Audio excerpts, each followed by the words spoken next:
This session is an introduction to interpersonal effectiveness, and it's all about getting along with other people.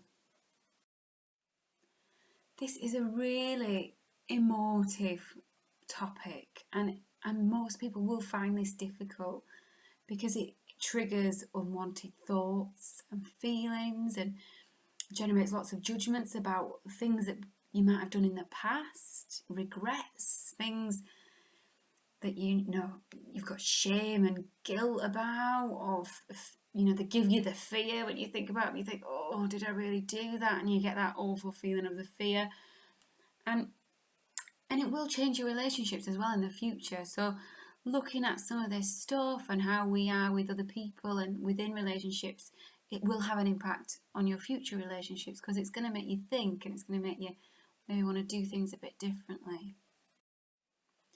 But they're good skills to learn, and if you use them correctly and appropriately, then your relationships can improve. You might make new friends.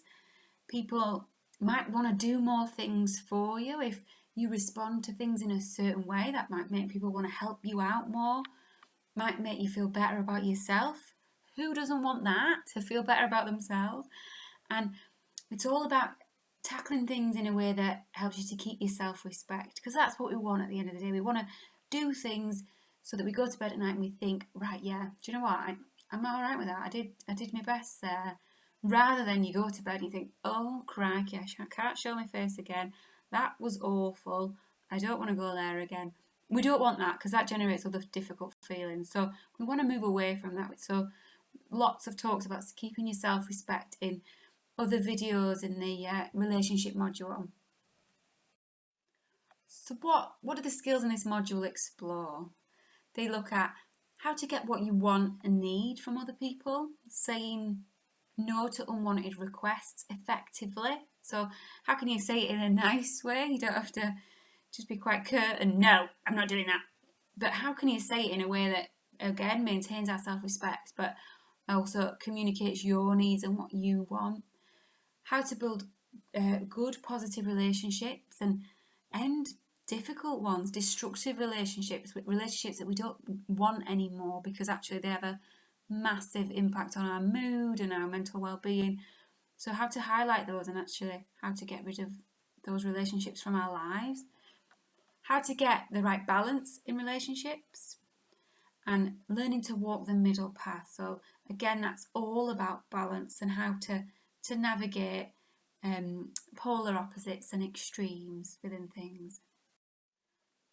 So who do we need to get on with? And why do we need to get on with people? Now, you might think, well, I don't need anybody in my life. I'm a bit of a lone ranger. I don't need these skills, because actually I'm fine. I'm fine doing what I do. But it might be that you're thinking about people in a shop. Sometimes you need that other person to listen to you in the shop because you need to take something back, you need to get a refund.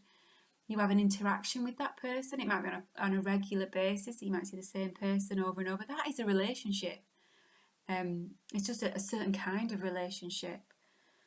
You might think about relationships as being friends and family. There's relationships, definitely. People in restaurants, people serving you food at the local kebab house. You could sometimes have a relationship with that person. You see them regularly. You have to convey what you want. You have to convey if you're not happy about something. Health professionals, whether it's the GP, the dentist, someone at the community mental health service. How do you communicate effectively with those people? How do you get your needs met with those people? Colleagues, if you go to work, whether it's a volunteer job, a paid job, there are relationships there, and there are certain kinds of relationships. So we all need help from someone at some point in time. And we have to spend time with other people and share experiences, mostly so that we don't feel that alarm bell of loneliness going off. When we're not seeing anyone for days on end, that's a natural feeling, to feel loneliness, to want to connect with someone.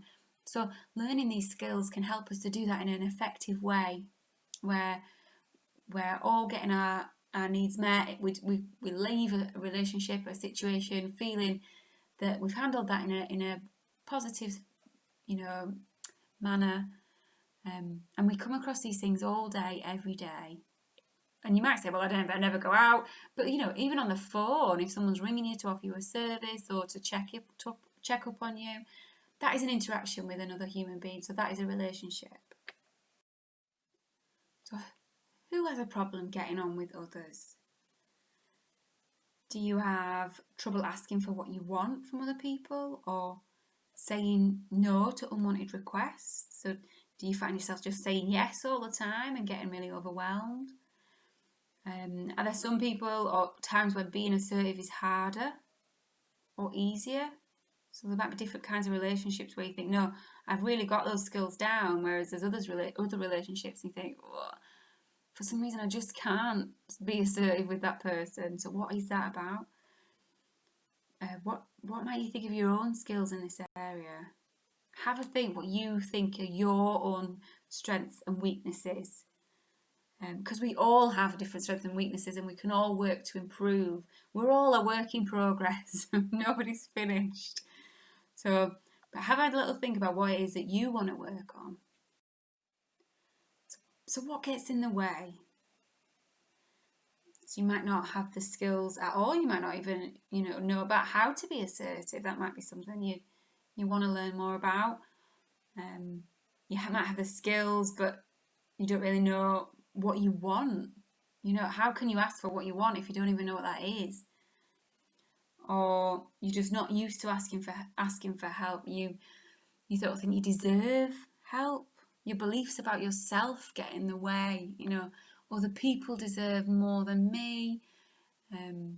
I'm unworthy of this help and support. Whatever it might be, there are things that get in the way, and it's important to have a think about what those might be for you. It might be that you feel as if you don't have the skills. You've never been shown how to communicate effectively, how to get your needs met. So you might not have had an opportunity to pick up on those things from other people. Or you might not have had enough chance to practice. You might feel as if you're not interacting enough with other people in order to really strengthen the skills that you think you've got.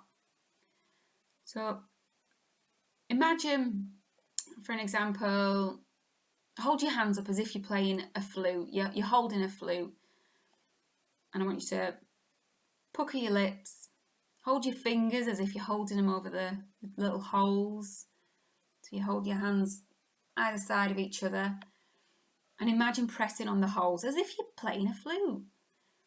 Does this mean now that you're skilled at flute player and that the Royal Orchestra of What's Its Face can ring you up and say, have you got a free night, Saturday night? Can you come and join us to play the flute? No, it doesn't, does it? So although you might kind of have the basic knowledge of how you hold a flute, what you do with your mouth, where you put your fingers over holes, it doesn't make you skillful, and you still need to practice. And that's what all of these skills encompass, that the need to practice all of them. So we can have the structure, we can have the knowledge, but what we've got to do as well is practice them. So you maybe don't know what you want. That might be something that's getting in the way of you and managing your relationships and interactions. So not knowing what you want can be really confusing for you, but also for other people. So you might have a tendency to go to extremes and ask too much, or ask absolutely nothing at all, or you say no to everything, or you give in to everything and you say yes to everything and you take on too much. Your emotions might get in the way. There might be certain emotions for you that you feel are quite strong and interfere with you being able to skillfully interact with other people. So do you get too upset to use your skills? Are you able to soothe yourself and calm yourself down? And it says here, can I use my tip skill to focus? So there's another video that's all about the tip skill, which if emotions are something that gets in the way, have a look at that video, because that's a way of kind of really pulling yourself back from that emotional mind position. You might forget your long-term goals because you're focusing too much on your short-term goals. So for example, if it's all now, the long-term goal, kind of goes out the window.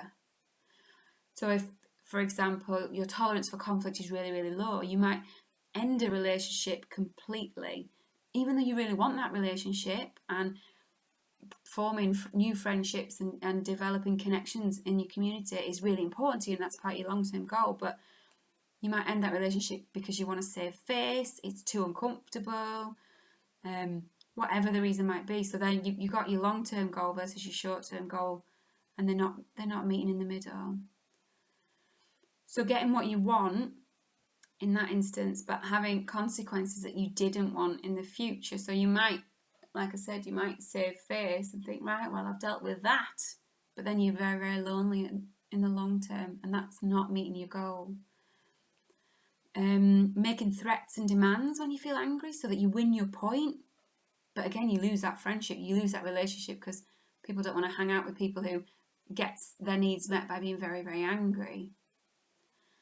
So imagine someone behaving towards you in a really extreme way, such as using violence or threats of suicide or blowing up at you. And how would that make you feel? Have a think about that. And would you want to spend more time with that person? Would you want to maintain that friendship if you feel that anytime there's a challenge or anytime there's a difficulty, that is how it's handled and that is what you're met with? And how might responding in those ways affect that relationship? So this is where you think, right, okay, that emotional mind's taken over there, and then we've damaged that relationship. Other people might be getting in the way of what you want.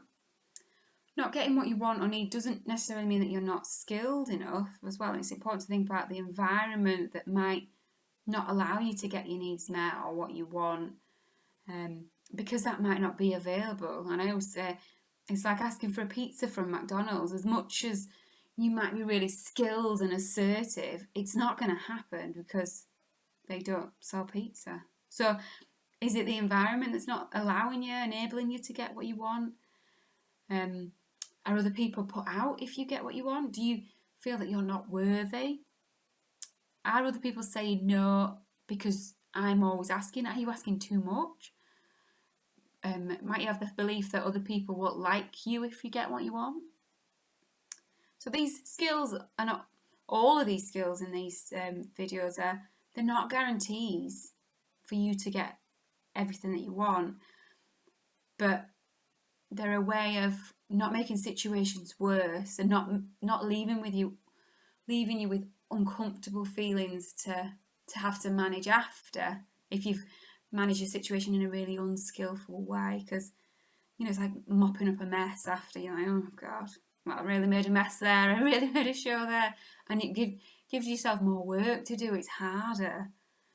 So we want to try and do things in the most skillful way we can, but again, there's no guarantees that that's going to get you exactly what you want. You might have certain thoughts and beliefs as well that might be getting in the way. Worrying about what other people think, worrying about whether you think you deserve something or not, that there are other people that are more worthy than you, calling yourself names. All these things can get in the way, and they're just beliefs, they're not facts, they're just thoughts. So getting along with others is really important, and we want to do it in the right way, and that's what these skills are there to help us to do. These are skills for now, for you to use from now on, because you might have made mistakes in the past. Who hasn't? And we can't always change that, but what we can do is we can do things differently moving forward. Now we've got a bit more knowledge, a bit more information. So these advice and snippets are to take away. Other people might take time as well to get used to you being a bit more skillful. But if you stick with it and keep yourself tidy, then they'll catch up, because they'll have to.